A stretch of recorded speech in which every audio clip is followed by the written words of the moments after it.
Okay, so let's start. Today's session is on the concept of teachers as angels. So namaste everyone, welcome to the session.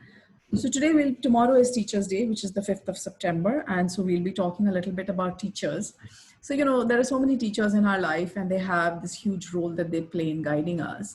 So think back at maybe like a teacher, like a favorite teacher in school or, a favorite teacher in college who helped change the direction of our lives or just made a subject so interesting that, suddenly you're like, okay, studies is not that bad anymore, or at least some subjects are not that bad anymore.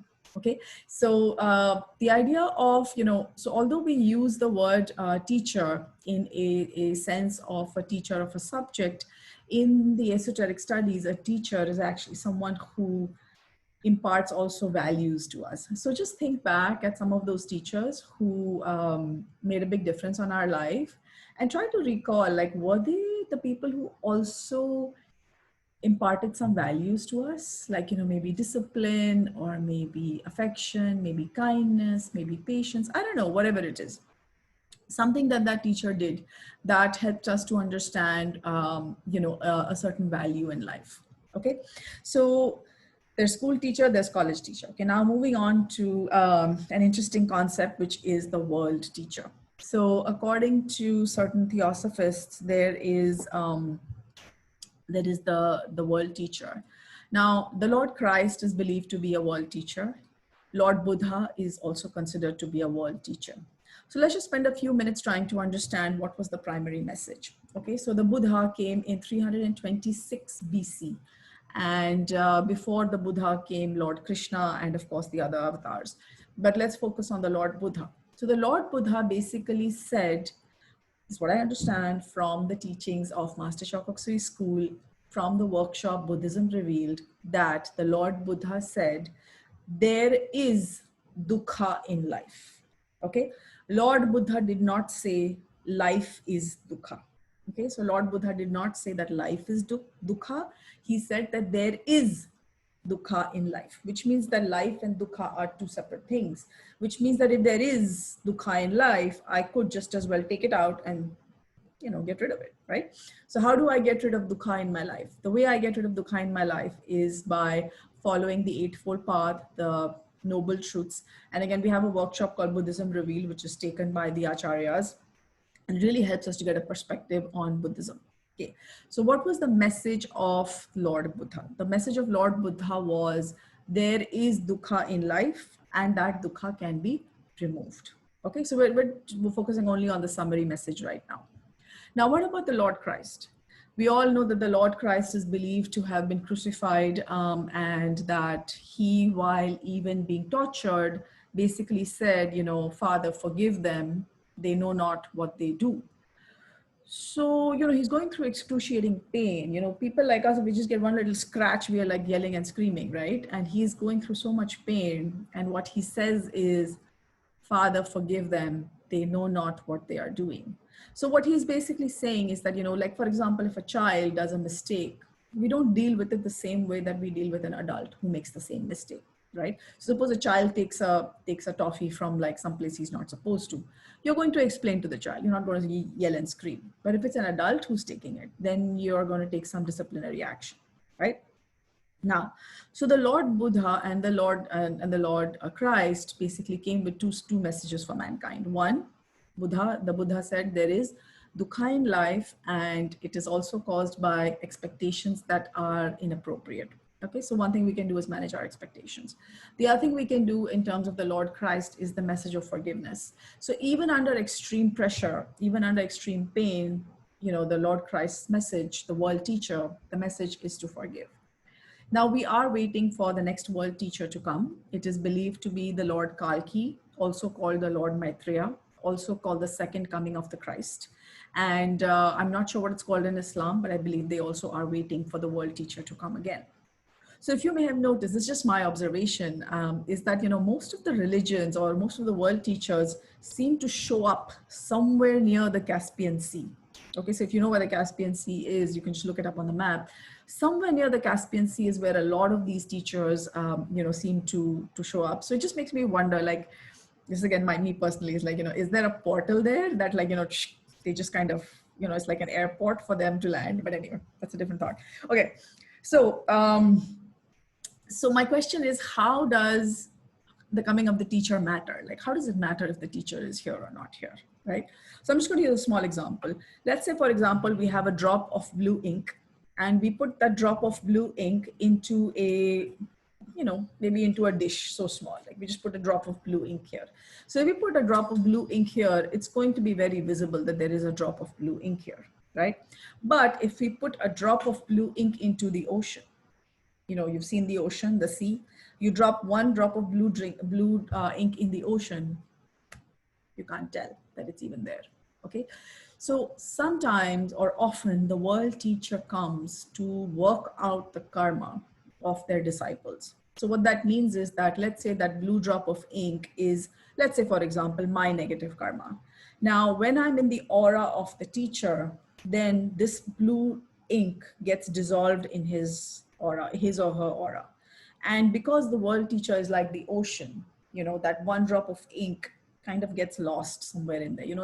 It doesn't cause the same amount of, stain on the world teacher's clothing, or as it would cause on my clothing. So if I were had a, one little drop of ink, it would show, right? But in the world teacher's aura or in the world teacher's clothing, wouldn't show up.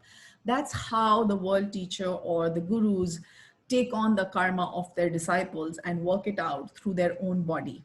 And that is why, the favor of the world teacher, or the gratitude towards any teacher, not just the world teacher, even other spiritual teachers, because the world teacher is a completely different level. How wonderful would it be to be alive when, the Christ comes, or, to be there when the Christ is doing mass healing, or to be there when the Buddha is talking to his disciples, like, or Lord Krishna is talking to, Arjuna on the battlefield of the Kurukshetra, and let's say we are all there, as one of the soldiers. Like, what an amazing time, right? So anyway, so that's the world teacher. The world teacher comes, the world teacher incarnates, the world teacher absorbs the karma of the students.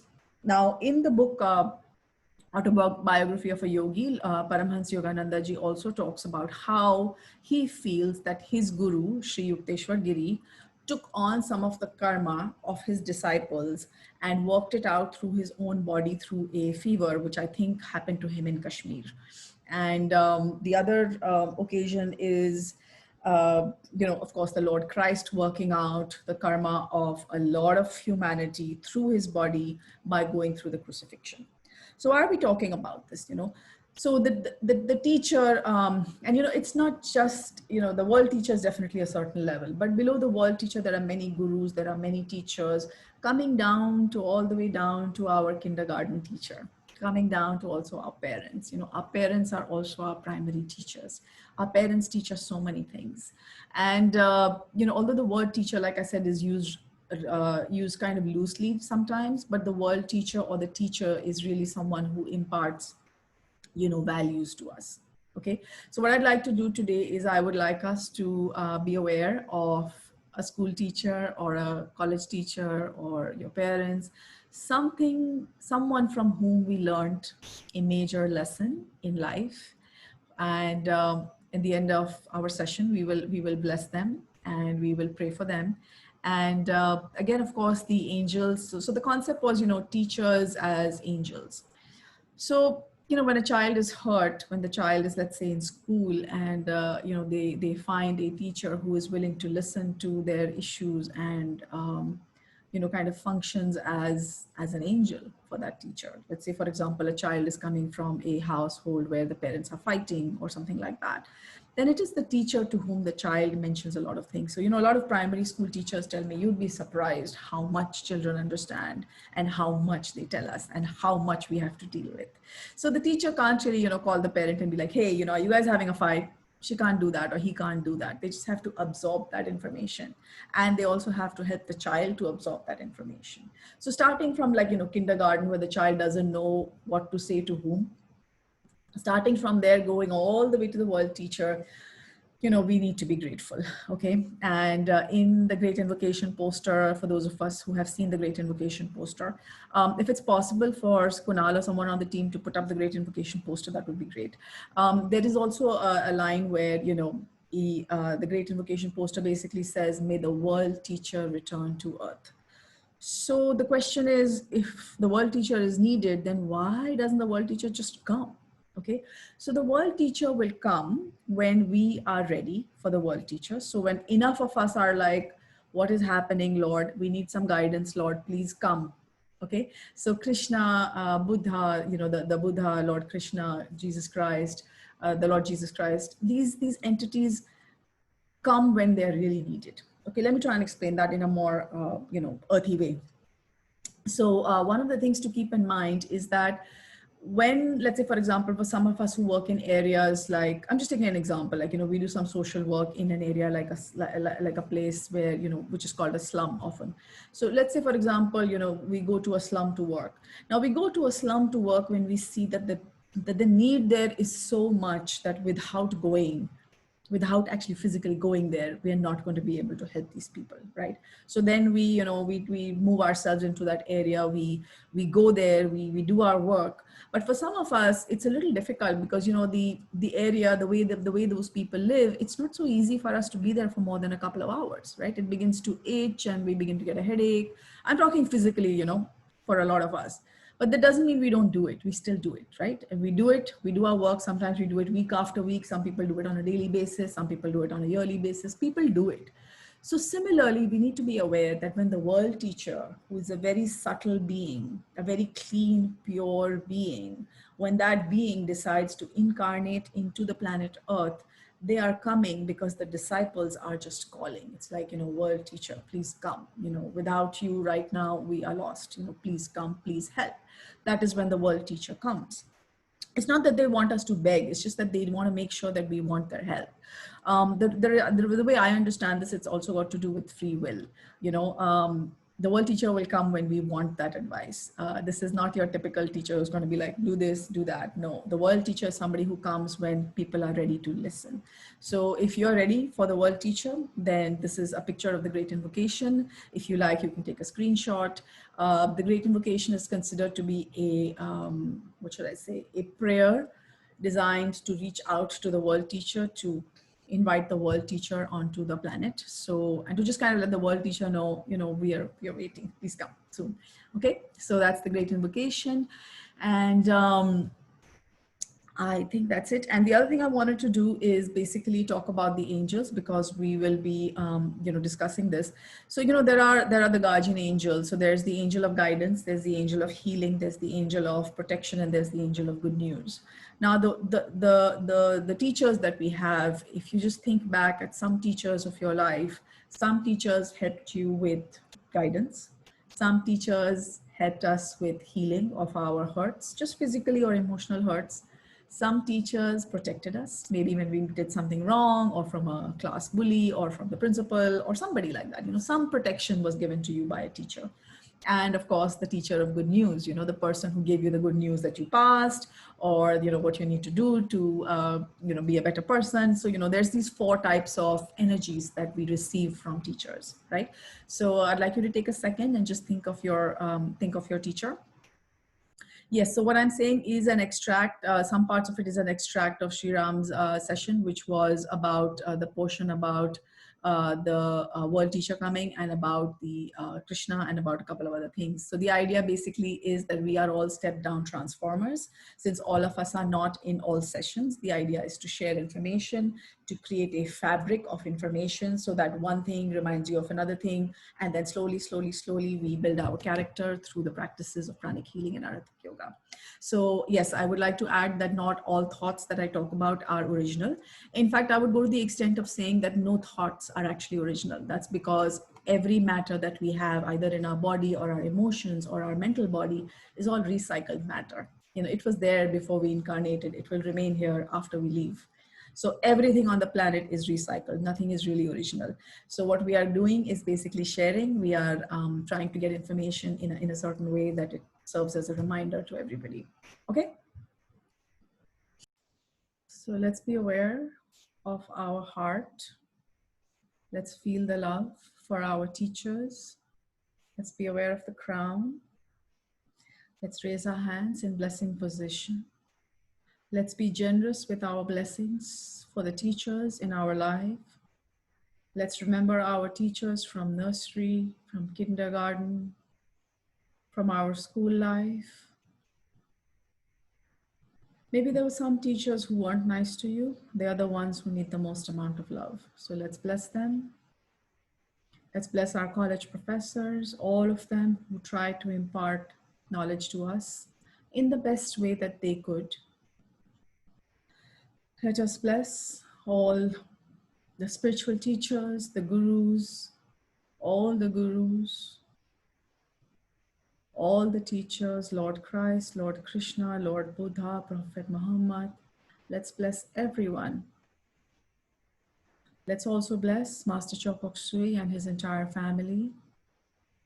For us, Master Choa Kok Sui is a teacher who has taught us many things, including the Twin Hearts meditation, to change our lives, to improve our relationships, improve our finances, and to become more spiritual. Let's also bless everyone who may be suffering from the COVID-19 virus. Please note that we have a group that is doing free healing for people who have COVID-19 issues. You can send us a text and we will try our best to accommodate as many people as we can. A lot of people have actually approached us for healing for their old school teachers. So that's why this came to mind. Inhale slowly, be aware of the energy, project beautiful golden pink light to all the teachers. Let's bless the planet Earth. May the world teacher return to Earth.